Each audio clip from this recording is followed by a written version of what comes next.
செய்யப்பட வேண்டும்.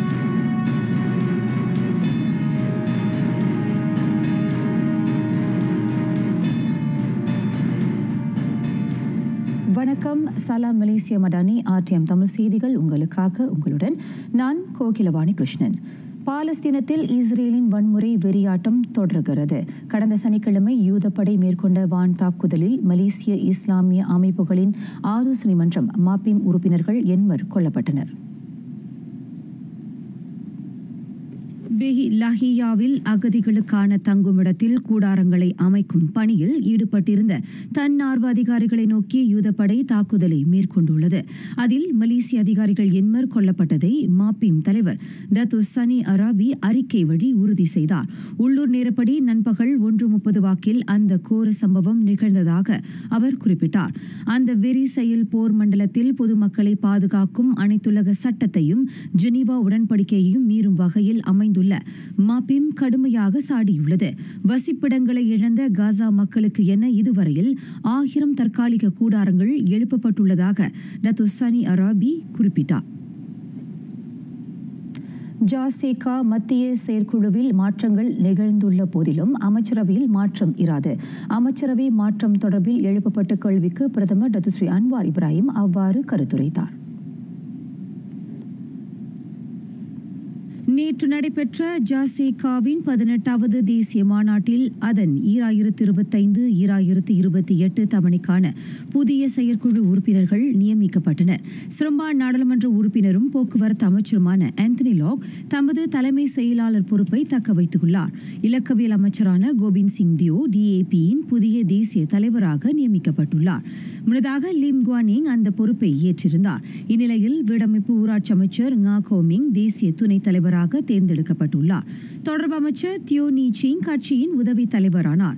DAPயின் 2025-2028 தவணைக்கான புதிய செயற்குழு உறுப்பினர்களாக தேர்ந்தெடுக்கப்பட்டவர்களுக்கு டத்து ஸ்ரீ அன்வார் இவ்வேளையில் வாழ்த்துக்களை தெரிவித்துக் கொண்டார்.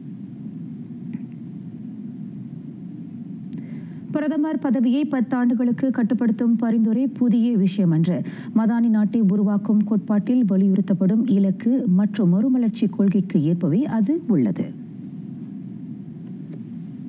மாசற்ற நிர்வாகத்தை உறுதி செய்யும் அதே வேளையில் ஊழல் மற்றும் அதிகார முறைகேட்டினை தவிர்க்கும் நோக்கத்தை அந்த பரிந்துரை கொண்டுள்ளது. அந்த அணுகுமுறை பல நாடுகளில் பின்பற்றப்படுவதை பிரதமரின் மூத்த ஊடக செயலாளர் துன்கு நஸ்ருல் அபைடா சுட்டினார். பிரதமர் பொறுப்பை 10 ஆண்டுகளுக்கு கட்டுப்படுத்துவதன் மூலம் புதிய தலைமைத்துவத்திற்கு புத்துயிர் அளிப்பதோடு வருங்கால தலைவர்களை உருவாக்க இயலும். பிரதமர் அலுவலகத்தின் தினசரி விளக்கம் அளிப்பில் துன்கு நஸ்ருல் இதனை வலியுறுத்தினார். டத்து ஸ்ரீ அன்வாரின் அந்த உன்னத நோக்கத்தை குறுகிய சிந்தனை உடையோர் அரசியல் பேசும் பொருளாக கொள்ளக்கூடாது. அந்த பரிந்துரை அடிப்படை கொள்கைகளுக்கு முரணானது அல்ல என்பதையும் பிரதமர் முன்னதாக நினைவுறுத்தினார்.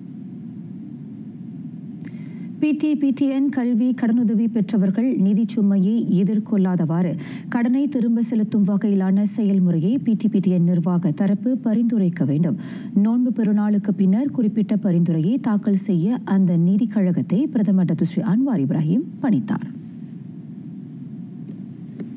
நாட்டின் PTPTN கடனை திரும்ப செலுத்துவோரின் விகிதம் இன்னமும் குறைவாகவே உள்ளது. கடன் பெற்றவர்கள் அந்த தொகையை செலுத்தினால் மட்டுமே உயர்கல்வி மாணாக்கர் தங்களின் கல்வியை தொடர கடனுதவியை பெற முடியும் என டத்து ஸ்ரீ அன்வார் நினைவுறுத்தினார்.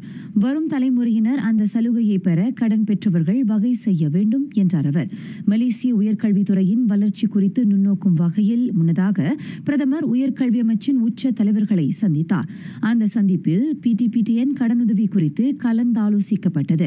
அதனை தவிர அறிவியல் தொழில்நுட்பம், பொறியியல், கணிதம், ஸ்டெம் துறையில் இளம் தலைமுறையினரின் ஆர்வத்தை மேம்படுத்துவது தொடர்பிலும் பேச்சுகள் நடைபெற்றதாக டத்து ஸ்ரீ அன்வார் குறிப்பிட்டார். PTPTN கல்வி கடனுதவியை திரும்ப செலுத்த தவறியோர் மீது பயண கட்டுப்பாடுகள் விதிப்பது குறித்து உயர்கல்வி அமைச்சு இன்னும் எந்த ஒரு முடிவையும் எடுக்கவில்லை. வாங்கிய கடனை திரும்ப செலுத்த பல்வேறு அணுகுமுறைகள் உள்ளன.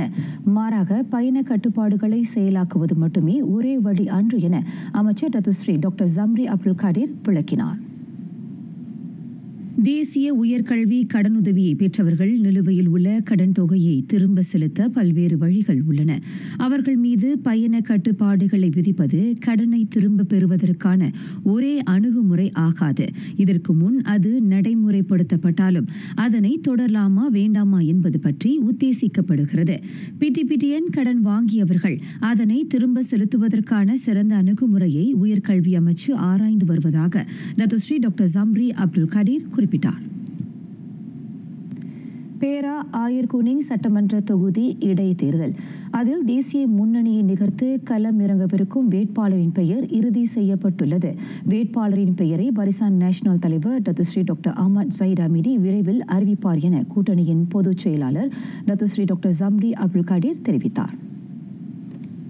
இடைத்தேர்தலுக்கான எல்லா பணிகளையும் தேசிய முன்னணி தொடங்கிவிட்டது. தேர்தலை எதிர்கொள்ள களக்குழுவும் தயார் நிலையில் உள்ளன. அதுகுறித்து பரிசானின் முக்கிய தரப்புகளுடன் நாளை பேச்சு நடத்தப்படும். அதில் தேசிய முன்னணியை நிகர்த்து களம் இறங்கவிருக்கும் வேட்பாளரின் பெயரை டத்துஸ்ரீ டாக்டர் அஹ்மத் ஜயீத் ஹமீடி அறிவிப்பார் என டத்துஸ்ரீ டாக்டர் ஜம்ரி அப்துல் கடீர் குறிப்பிட்டார். ஆயர்குனிங் சட்டமன்ற தொகுதிக்கான இடைத்தேர்தல் ஏப்ரல் 26ஆம் நாள் நடத்தப்படும் வேளை வேட்புமனு தாக்கல் ஏப்ரல் 12லும் முன்கூட்டியே வாக்களிப்பு ஏப்ரல் 22ஆம் தேதியும் நடைபெறும். மலேசிய தேசிய திரைப்பட வளர்ச்சி கழக சட்ட திருத்தம் செய்யப்படவிருக்கிறது. திரைப்படத் துறையில் காணப்படும் மாற்றங்களையும் சவால்களையும் சமாளிக்க அந்த சட்ட திருத்தம் வழிகோலும் என தொடர்பு அமைச்சர் டத்து ஃபமி ஃபட்சில் தெரிவித்தார். இணையத்தில் திரைப்படங்களுக்கென தளங்கள் இருப்பதை அமைச்சர் சுட்டினார். அதனால் உள்ளூர் திரைப்படத்துறையினர் பல்வேறு சவால்களை எதிர்நோக்குவதை டத்து ஃபமி நுண்ணோக்கினார்.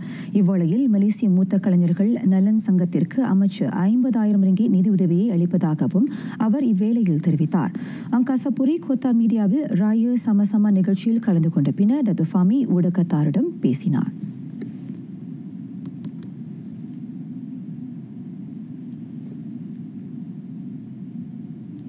சுங்காய் புலோ நாடாளுமன்ற தொகுதியில் இருக்கும் வழிபாட்டு தலங்களுக்கு மொத்த செலவுப்படியையும் வழங்கும் வழக்கம் தொடரப்படும். தொழில் முனைவர் கூட்டுறவு கழக மேம்பாட்டுத்துறை அமைச்சர் டத்துஸ்ரீ ஆர் ரமணன் இவ்வாறு உறுதியளித்துள்ளார். இதுவரையில் பல்வேறு சமயங்களைச் சார்ந்த சுமார் 100 வழிபாட்டு தலங்களுக்கு 7 லட்சம் ரிங்கிட்டுக்கும் அதிகமான ஊதியம் நன்கொடையாக வழங்கப்பட்டிருப்பதாக சுங்காய் புலோ நாடாளுமன்ற உறுப்பினருமான அவர் தெரிவித்தார். வழிபாட்டு தலங்களுக்கு வருவோருக்கு உதவி அரசாங்கத்திடமிருந்து பெறப்படும் தமது மொத்த ஊதியமும் வழங்கப்படுவதாக அவர் கூறினார். வசதி குறைந்தவர்களின் குடும்ப சுமையை குறைக்க உதவும் நோக்கத்தை இது கொண்டுள்ளது. முக்கியமாக பள்ளி செல்லும் பிள்ளைகளின் அன்றாட தேவையை பூர்த்தி செய்ய இயலாத வழிபாட்டு தளங்களில் வைக்கப்படும் அந்த பணத்திலிருந்து தேவையான நிதியை எடுத்துக் கொள்ளலாம் என டத்துஸ்ரீ ரமணன் கூறினார். ரமதான் மாதத்தை முன்னிட்டு சுங்காய் புலோ தொகுதி சுற்று வட்டாரத்தில் இருக்கும் 10 பள்ளி வாசல்களுக்கு அவர் நன்கொடை வழங்கினார்.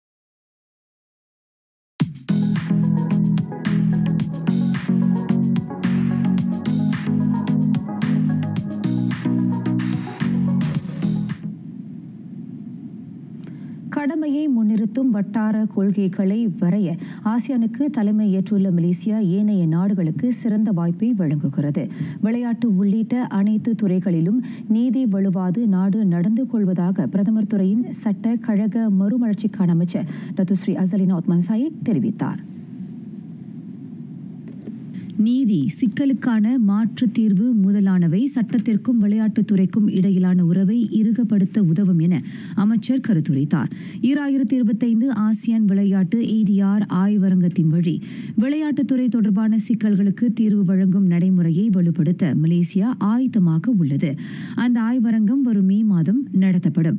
ஆசியானின் விளையாட்டாளர்களையும் விளையாட்டு நிபுணர்களையும் ஒன்றிணைக்கும் நோக்கத்தை அந்த ஆய்வரங்கம் கொண்டுள்ளதாக டத்துஸ்ரீ அசலினா விளக்கினார். இவ்வாண்டு 10,000 உயர்கல்வி மாணவர்களுக்கு உபகார சம்பளம் வழங்க பொது சேவைத்துறை இலக்கு வகுத்துள்ளது. அதன் வழி பொது பல்கலைக்கழகம் மற்றும் பன்னுட்ப கல்லூரியில் பட்டய கல்வியை தொடரும் மாணாக்கருக்கு நிதி உதவி வழங்கப்படும் என பொது சேவைத்துறையின் மனித மூலதன மேம்பாட்டு மூத்த துணை இயக்குநர் யூஸ்ரி ரசாலி தெரிவித்தார். B40 தரப்பை சேர்ந்த மாணவர்கள் மேற்கல்வியை தொடர நிதி சிக்கல் ஒரு தடையாக விளங்கக்கூடாது எனும் நோக்கில் JPA இந்த திட்டத்தை முன்னெடுத்துள்ளது. அதன் வாயிலாக மாணாக்கர் கல்வி கேள்விகளில் சிறந்து விளங்க இயலும். நாட்டின் ஆள்பல சந்தை தேவைக்கு ஏற்ப திறன் பெற்ற பணியாளர்களாக அவர்கள் உருவான முடியும் என யூஸ்ரீ நம்பிக்கை தெரிவித்தார். உள்நாட்டில் மேற்கல்வி திட்டம் வாயிலாக 10,000 மாணவர்களுக்கு உபகார சம்பளம் வழங்கவும் பொதுச்சேவைத்துறை இலக்கு கொண்டுள்ளது. கமாஸ் ஜோஹர் பாரு இரட்டை தண்டவாள மின் ரயில் சேவை திட்டம் ETS நாட்டின் ரயில் போக்குவரத்து துறையில் மிகப்பெரிய வளர்ச்சியாக திகழும். தீபகற்ப மலேசியாவின் மேற்கு கரை பகுதியில் ஜோஹர் பாருவையும் பெர்லிஸ் படாங் பசாரையும் இணைக்கும் மின் இரட்டை தண்டவாள கட்டமைப்பையும் இது முழுமைப்படுத்தும் என ஜோஹர் மந்திரி பசார் டத்தோ ஆன் ஹாஃபிஸ் காசி குறிப்பிட்டார். சகாமா ரயில் நிலையத்துக்கான ETS ரயில் சேவை கடந்த சனிக்கிழமை தொடங்கிவிட்டதாக அவர் தெரிவித்தார். லாப்பிஸ் ரயில் நிலையத்தில் ETS செயலாக்கம் அடுத்த மாதமும் குலுவாங் நிலையத்தின் அதன் இயக்கம் மே மாதமும் தொடங்கும். இந்நிலையில் ஜோஹர் பாரு நிலையத்தில் வரும் செப்டம்பரில் ETS சேவை தொடங்க திட்டமிடப்பட்டிருப்பதாக அவர் கூறினார். இதனையடுத்து கமாசுக்கும் ஜோஹர் பாருக்கும் இடையிலான ETS சேவை செப்டம்பரில் முழுமையாக செயல்படும் என எதிர்பார்க்கப்படுகிறது. இதன் வழி கோலாலம்பூர் சென்ட்ரலில் இருந்து ஜோஹர் பாரு சென்ட்ரலுக்கு இடையிலான ரயில் பயணம் 3 மணி 30 நிமிடங்களுக்கு குறைக்கப்படும் என டத்தோ ஆன் ஆபீஸ் தெரிவித்தார். இவ்வாண்டு நோன்பு பெருநாளை முன்னிட்டு ஏறக்குறைய 20 லட்சம் வாகனங்கள் கிளாந்தானுக்குள் நுழையும் என கணிக்கப்பட்டுள்ளது.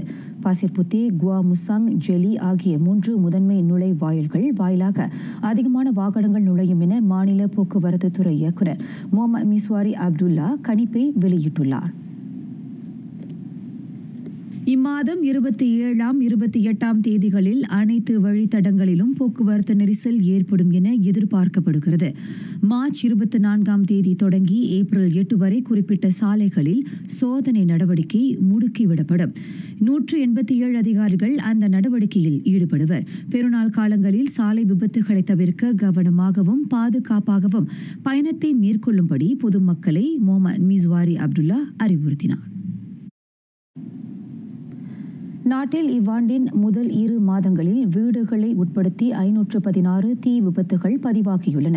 கடந்த ஆண்டு பதிவான 448 சம்பவங்களையும் 2023இல் பதிவான 414 சம்பவங்களையும் காட்டிலும் அஃது அதிகமாகும் என தீயணைப்பு மீட்புத்துறை தலைமை இயக்குநர் டத்தோ TS நூர் இஷா முகமது சுட்டினார். இவ்வாண்டின் முதல் 2 மாதங்களில் மட்டும் 500க்கும் மேற்பட்ட தீ விபத்துகள் பதிவாகியதற்கு வகுக்கப்பட்ட நடைமுறைகளுக்கு ஏற்பல்லாமல் வீடுகளை மாற்றி அமைத்ததே முதன்மை காரணமாக அமைந்துள்ளன. அதோடு இவ்வாண்டு முதல் 2 மாதங்களில் தீ விபத்திற்கு பலியானோரின் எண்ணிக்கையும் 16ஆக அதிகரித்துள்ளது. கடந்த ஆண்டு அது 6ஆகவும் 2023இல் 8ஆகவும் இருந்தன. நோன்பு பெருநாள் நெருங்கிக் கொண்டிருக்கும் இத்தருணத்தில் அந்த எண்ணிக்கை மேலும் அதிகரிக்கலாம் என அஞ்சப்படுகிறது. குறிப்பாக மக்களிடையே தீ விபத்துகள் மீதான விழிப்புணர்வு குறைவாக இருப்பது, பாதுகாப்பு முன்னெச்சரிக்கை நடவடிக்கைகளை எடுக்காமல் இருப்பது, அதீத மின்சார பயன்பாடு, குறிப்பாக ஒரே நேரத்தில் எல்லா குடும்ப உறுப்பினர்களும் அளவுக்கு அதிகமான மின்சாரத்தை பயன்படுத்துவது, மின்சாரத்தை பயன்படுத்தி அதிக அளவில் சமைப்பது ஆகியன தீ விபத்துகளுக்கு வித்திடலாம் என டத்தோ TS நூர் இஷா முகமது எச்சரித்தார். ஹரிராயா நெடுகிலும் 14,500 தீயணைப்பு வீரர்கள், அதாவது 80 விழுக்காட்டு உறுப்பினர்கள் அவசர நேரத்தை எதிர்கொள்ள பணிக்கு அமர்த்தப்பட்டுள்ளதாக அவர் கூறினார். சப்பாங் மாநகர் மன்றத்தின் 2025 மை சேஃப் ஃபுட் அட் பசார் ரமடான் எனும் திட்டத்தின் வாயிலாக 30,000 காகித பைகளும் 20,000 நீர் உறிஞ்சிகளும் வணிகர்களுக்கு வழங்கப்பட்டது. நெகிழி பயன்பாட்டை குறைக்கும் மாநில அரசின் கொள்கையை ஆதரிக்கும் வகையில் அது அமைவதாக வீடமைப்பு ஊராட்சி துணை அமைச்சர் டத்தோ ஐமன் அத்திரா சபு தெரிவித்தார். அந்த திட்டத்தின் மற்றொரு அங்கமாக ரமதான் உணவு சந்தையில் விற்கப்படாத 1.6 டன் எடை கொண்ட கூடுதல் உணவுகள், பானங்கள் உயர்கல்வி மாணவர்களுக்கும் பள்ளிவாசல் தொழுகை வளாகங்களிலும் பகிர்ந்தளிக்கப்படுகிறது. உணவு விரயம் சுற்றுச்சூழலை பாதுகாப்பும் முனைப்புடன் சப்பாங் மாநகர் மன்றம் செயல்படுவது மகிழ்ச்சி அளிப்பதாக டத்தோ ஐமன் அத்திரா தெரிவித்தார். மாநில அரசாங்கத்தின் கொள்கைக்கு ஏற்ப மை சேஃப் ஃபுட் அட் பசார் ரமடான் திட்டத்தை செயல்படுத்த கீமா இளையோர் அணியும் கைகோர் கைகோர்த்துள்ளது மற்றவர்களுக்கு ஊக்குவிப்பாக அமைகிறது என்றார் அவர். செப்பாங் கோத்தா வாரிசானில் உள்ள ரமதான் உணவு சந்தைகளில் நெகிழி பயன்பாட்டை குறைக்கும் விழிப்புணர்வு திட்டத்தை தொடக்கி வைத்த பின் லத்தோ ஐமன் அதிரா சாபு ஊடகத்தாரிடம் பேசினார். 2025 அனைத்துலக வான் கடல் கண்காட்சி லீமா 25இல் ரஷ்யா, இந்தியா ஆகிய நாடுகளின் வான் சாகச படை பங்கேற்பு உறுதி செய்யப்பட்டுள்ளது. ரஷ்யாவின் ரஷ்யன் நைட்ஸ் படையும் இந்தியாவின் சூரிய கிரண் படையும் அதில் பங்கேற்கவிருப்பதாக அனைத்துலக கண்காட்சி மாநாட்டு நிறுவன GEC செயலாக்க அதிகாரி ஓய்வு பெற்ற லெப்டினன்ட் கர்னல் ரம்பேடன் அமர் தெரிவித்தார். ரஷ்யா, இந்தியாவை தவிர தாய்லாந்து, சிங்கப்பூர் ஆகிய நாடுகளின் வான்படைகளும் லீமா கண்காட்சியில் பங்கெடுக்க விருப்பம் தெரிவித்துள்ளன. லங்காவியில் மே 20ஆம் தேதி தொடங்கி 24ஆம் தேதி வரை அது நடைபெறும். 10,000 நுழைவுச்சீட்டுகள் இதுகாரும் விற்கப்பட்டுள்ளதாக அவர் கூறினார். தற்காப்பு அமைச்சும் GECயும் இவ்வாண்டு அதனை இணைந்து நடத்த திட்டமிட்டுள்ளன. மசூரி அனைத்துலக கண்காட்சி மையத்தில் வான் சாகசங்கள் நடைபெறும் வேளையில் லங்காவி கடற்கரை உல்லாச தலத்தின் கடல் சார் கண்காட்சிகள் நடைபெறும். 95 விழுக்காட்டு கண்காட்சி தலங்கள் இதுகாரும் முன்பதிவு செய்யப்பட்டுவிட்டதாக லெப்டினன்ட் கர்னல் ரம்பேடன் குறிப்பிட்டார். நாட்டில் 2024ஆம் ஆண்டு நிகழ்ந்த வர்த்தக குற்ற செயல்களினால் 310 கோடி ரிங்கிட் நட்டம் ஏற்பட்டுள்ளது. அத்தகைய குற்ற செயல்கள் தொடர்பில் 41,701 விசாரணை கடிதங்கள் திறக்கப்பட்டதாக புக்கிடமான் வணிக குற்ற புலனாய்வுத்துறை இயக்குநர் டாக்டர் ஸ்ரீ ரம்லி முகமது யூசுப் தெரிவித்தார். முன்னதாக 2022 மற்றும் 2023ஆம் ஆண்டு பதிவான முறையே 170 கோடி 210 கோடி ரிங்கிட் நட்டத்தை காட்டிலும் கடந்த ஆண்டு ஏற்பட்ட இழப்பு அதிகரித்துள்ளது. இதுவரை நாட்டில் பதிவான நட்ட தொகையில் அதுவே மிக அதிகம் என டாக்டர் ஸ்ரீ ரம்லி சுட்டினார். அவற்றில் அறியப்படாத முதலீட்டு வர்த்தகங்கள் வாயிலாக மட்டும் 85 கோடி ரிங்கிட் இழப்பு ஏற்பட்டுள்ளது. இவ்வாண்டு கிரிப்டோ நாணய முதலீடு வாயிலாக 12 கோடியே 30 லட்சம் ரிங்கிட் நட்டம் பதிவாகியுள்ளது. ஆண்டின் முதல் 10 வாரங்களில் 4,353 இணைய வர்த்தக மோசடியினால் 19 கோடியே 12 லட்சத்து 90,000 ரிங்கிட்டை பொதுமக்கள் இழந்தனர். கோலாத்திரங்கானு மாவட்ட போலீஸ் படை தலைமையகத்தை அதிகாரப்பூர்வமாக திறந்து வைத்து உரையாற்றுகையில் டாக்டர் ஸ்ரீ ரம்லி முகமது யூசுப் இவ்விவரங்களை வெளியிட்டார்.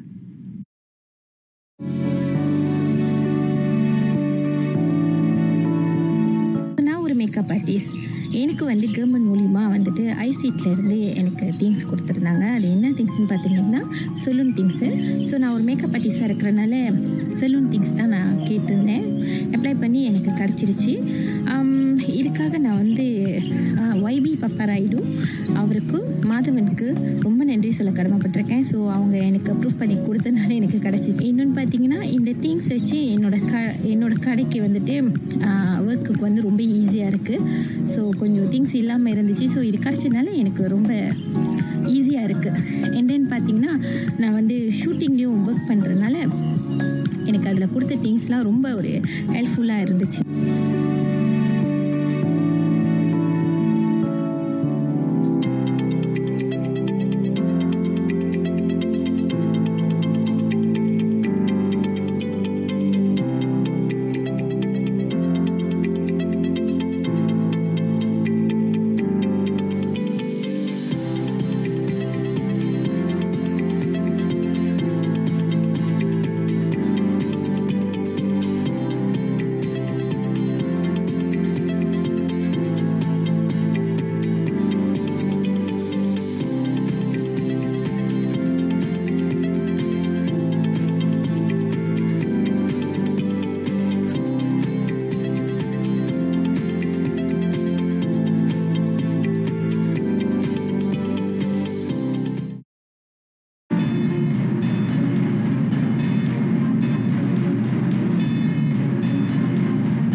யுக்ரைன் ரஷ்யாவுக்கு இடையில் சண்டை நிறுத்த உடன்பாடு இன்னும் சில வாரங்களில் கையெழுத்தாகும் என நம்பிக்கை தெரிவிக்கப்பட்டுள்ளது.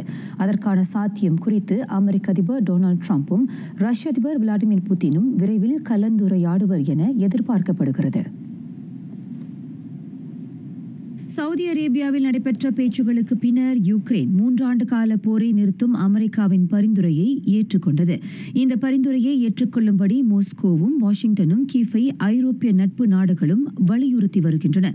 இருப்பினும் புட்டின் இன்னும் தெளிவாக பதிலளிக்கவில்லை. அதற்கு மாறாக அமெரிக்காவின் பரிந்துரை குறித்து கேள்விகள் எழுப்பியிருப்பதுடன் நிபந்தனைகளையும் பட்டியலிட்டுள்ளார். இந்நிலையில் இரு தலைவர்களும் இந்த வாரம் ஆக்ககரமான முன்னேற்றகரமான பேச்சுக்களை நடத்துவர் என யுக்ரைன் ரஷ்யா நெருக்கடிக்கான ட்ரம்பின் பேராளர் ஸ்டீவ் விட்காஃப் நம்பிக்கை தெரிவித்துள்ளார். யுக்ரைனின் புதிய ஆயுதப்படை தலைவராக மேஜர் ஜெனரல் ஆண்ட்ரே நாத்தோவ் நியமிக்கப்பட்டிருப்பதாக அதிபர் விளாடிமிர் ஜெலன்ஸ்கி அறிவித்துள்ளார். ஆயுதப்படையின் அனைத்து நிலைகளிலும் சீரமைப்பை துரிதப்படுத்தும் பொறுப்பு நாத்தோவுக்கு வழங்கப்பட்டுள்ளது. முன்னாள் ஆயுதப்படை தலைவர் தற்காப்பு அமைச்சில் புதிய தலைமை காவல்துறை மேலாளராக நியமிக்கப்படவிருக்கிறார். இந்த மாற்றத்துக்கான அதிகாரப்பூர்வ காரணம் வெளியிடப்படவில்லை. இருப்பினும் அண்மைய சில வாரங்களாக ரஷ்யாவுக்கு எதிரான போரில் யுக்ரைன் ராணுவம் பின்னடைவை எதிர்நோக்கி வருகிறது. அந்நாட்டின் கிழக்கு பகுதி ரஷ்யா வசமானது மட்டுமின்றி மேற்கு ரஷ்யாவின் கர்ஸ் பிரதேசத்தில் இருந்த யுக்ரைன் ராணுவம் அண்மையில் பின்வாங்கியது குறிப்பிடத்தக்கது. ஏமனில் அமெரிக்கா தொடுத்த வான் தாக்குதலின் எதிரொலி தக்க வகையில் எதிரடி கொடுத்து பஞ்சம் தீர்க்க சூளுரைத்துள்ளது ஈரான் ஆதரவிலான ஹுத்தி கிளர்ச்சிப்படை. செங்கடலில் சரக்கு கப்பல் மீது தாக்குதல் தொடுக்க ஹுத்தி கிளர்ச்சி படை திட்டம் தீட்டியுள்ளது. ஈரான் மீதான அமெரிக்காவின் தாக்குதலும் அத்துமீறலும் தொடருமாயின் அதன் போர் கப்பல்கள், விமானங்கள், கடற்படை தளவாடங்கள் குறிவைக்கப்படும் என அஃது எச்சரித்தது. ஈரானின் ஆளில்லா விமானங்கள், ஏவுகணைகள் வழி தாக்குதல் தொடுக்கப்படும் என அதன் தலைவர் அப்துல் மலிக் அல் ஹுத்தி தெரிவித்தார். ஹுத்தி கிளர்ச்சிப்படை ஆளுகைக்கு உட்பட்ட பகுதியை சார்ந்த 1,00,000 பேர் திரண்டு அமெரிக்காவுக்கு எதிராக போர்க்குரல் எழுப்பும்படி அப்துல் மலிக் அறைகூவல் விடுத்தார். வட மெசடோனியா கொச்சானியில் உள்ள இரவு கேளிக்கை மையத்தில் மூண்ட தீயில் குறைந்தது 59 பேர் பலியானார்கள். 150க்கும் மேற்பட்டோர் காயமுற்றதாக அதிகாரிகள் தெரிவித்துள்ளனர். அந்த கேளிக்கை மையத்தில் இசை படைப்பு நடைபெற்றுக் கொண்டிருந்த போது தீ விபத்து நேர்ந்தது. இறந்தவர்களுக்கு அஞ்சலி செலுத்தும் வகையில் இன்று தொடங்கி 7 நாட்களுக்கு அங்கு துக்கம் அனுசரிக்கப்படுகிறது.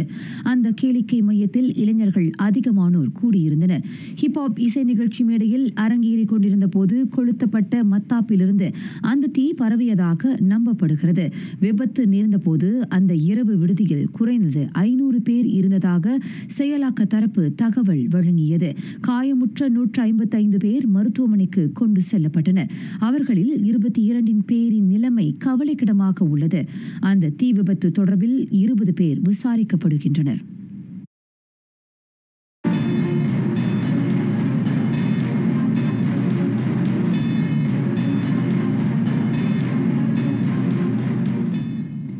ஜோஹோர் மாநில விளையாட்டுத்துறை வளர்ச்சியை தீவிரப்படுத்தும் நோக்கில் மாநில விளையாட்டு தூதர்களாக உலகத்தரம் வாய்ந்த முன்னாள் வீரர்கள் நியமிக்கப்பட்டுள்ளனர்.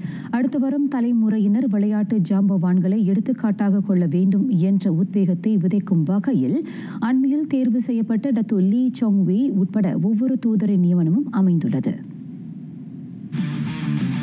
இளம் தலைமுறையினர் உலகத்தரம் வாய்ந்த முன்னாள் விளையாட்டு ஜாம்பவான்களை தங்கள் தூதர்களாக பார்க்கும்போது அவர்களை சிறந்த எடுத்துக்காட்டாக கொண்டு விளையாட்டுத் துறையில் சாதிக்க வேண்டும் என்ற துடிப்புடன் செயல்படுவர். அது மாநில விளையாட்டுத்துறை வளர்ச்சிக்கு நிச்சயம் வித்திடும். கூடைப்பந்து, கிரிக்கெட், ஹாக்கி முதலிய எல்லா விளையாட்டுத் துறைகளிலும் உலக தரமிக்க முன்னாள் விளையாட்டு வீரர்கள் தூதர்களாக நியமிக்கப்படுவர் என மாநில ஆட்சிக்குழு உறுப்பினர் முகமது ஹைரி முகமது ஷா தெரிவித்தார்.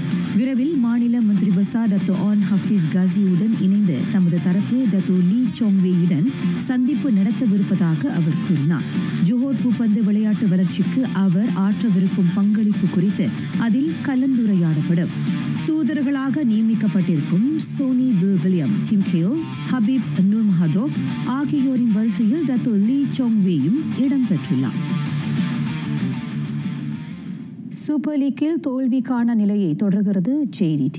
அந்த மகுடத்தை 11 முறை சூடியிருக்கும் அவ்வணி முன்னதாக பினங் FCயை 3-0 என வீழ்த்தியது. புலோ பினாங் மாநகர் அரங்கில் நடைபெற்ற வாட்டத்தில் தென்னக வேங்கைக்கான முதல் கோலை 20வது நிமிடத்தில் எடி இஸ்ராலிஃபோ புகுத்தினார். 7 நிமிடங்கள் கழித்து அந்த ஸ்பெயினிய இறக்குமதி வீரரை ஜேடிடியின் கோல் எண்ணிக்கையை 2ஆக உயர்த்தினார். 33வது நிமிடத்தில் அவனுக்கு பெனால்டி அடிக்கும் வாய்ப்பு வாய்த்தது. பகசன் டா சில்வா அடித்த பந்தை லாபகமாக தடுத்தார் உபசரணை அணியின் கோல் காவலர். ஜேடிடி அதன் 3வது கோலை பெர்னாண்டஸ் வாயிலாக 53வது நிமிடத்தில் பெற்றது.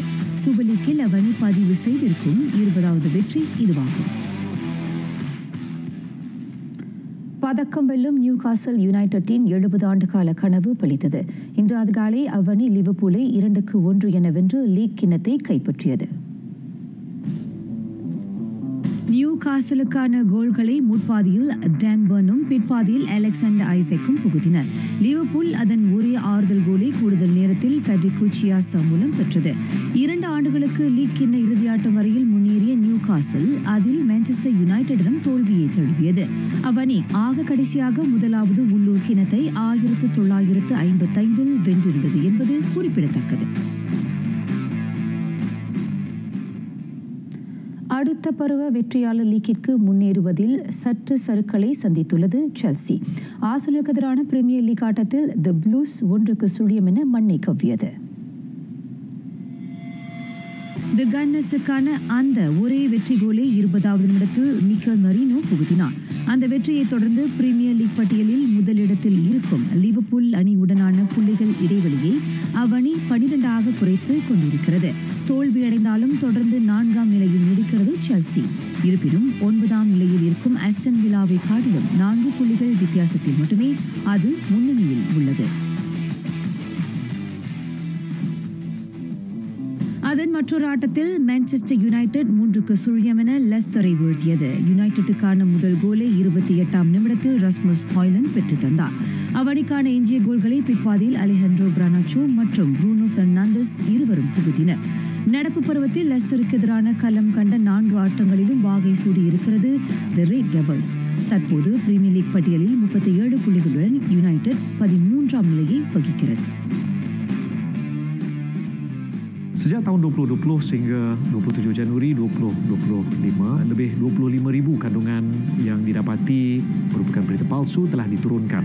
Daripada cara-cara yang sedia ada, kini anda mempunyai satu lagi cara untuk mengesahkan sama ada sesuatu kandungan itu berita palsu ataupun tidak. AIFA. Dan untuk anda mengesahkan maklumat sama ada ia benar ataupun berita palsu, anda boleh lawat laman sesawang sebenarnya.my atau masukkan melalui WhatsApp nombor seperti yang tertera di skrin.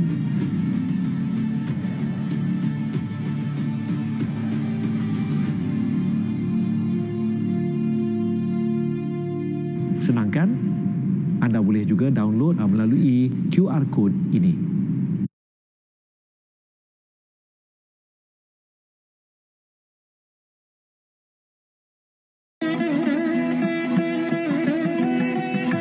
குரல் தெரிந்து தெளிதல். உலகத்திற்பட்ட உயிர்க்கெல்லாம் ஈசன் நிலவு போனிற்கும் நிறைந்தது. உலக உயிர்களுக்கு ஈசன் நிலவு போன்றவன். அவன் அனைத்து உயிர்களுக்கும் நிலாவைப் போல குளிர்ச்சி தருவான் என இறை நெறி இயம்புகிறார் ஔவை பெருமாட்டி.